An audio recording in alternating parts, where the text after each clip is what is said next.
वाले से हमने तमाम एक कमेटी बनाई हुई है और मेरे साथ मुशावरत हो रही है, लेकिन ज़ाहिर आखिरी फैसला इमरान खान साहब का होगा और हम वो नाम जो है इमरान खान साहब को भिजवा देंगे।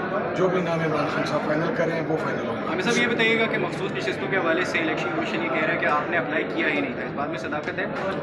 अगर इलेक्शन कमीशन ये कह रहा है तो हद के इज़्ज़त के दावे के लिए तैयार रहे, इसलिए कि मैंने 206 के तहत जो ख़त लिखा गया था कि आपने जनरल नशिस्तों में सुन्नी ताज कौंसिल ने किसी खातून को टिकट दिया है या नहीं, मैंने उस ऑर्डर को कंप्लाइंस की थी। लिखा इलेक्शन कमीशन ने था, 26 तारीख लास्ट डेट थी, मैंने वो रिस्पॉन्ड कर दिया है। अगर वो ये रीज़न बनाते हैं मैं हद की इज़्ज़त का दावा करूँगा डिफेम करने में मुझे और मेरी पार्टी को, और मैं इलेक्शन कमीशन साहब को, चीफ को और तमाम मेंबरान को इंशाल्लाह अदालत के अंदर लेकर लिए जाऊँगा।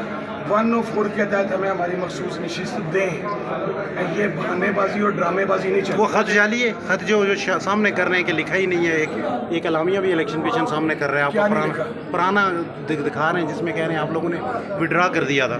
तो वो जो KPK में इन्होंने बाप पार्टी को 3 नशिस्तें दी थी, खातून की नशिस्तें थी, जो पंजाब के अंदर अक़लियत की सीटें दी थी, वो किस कैपेसिटी के अंदर दी थी? बहुत शुक्रिया।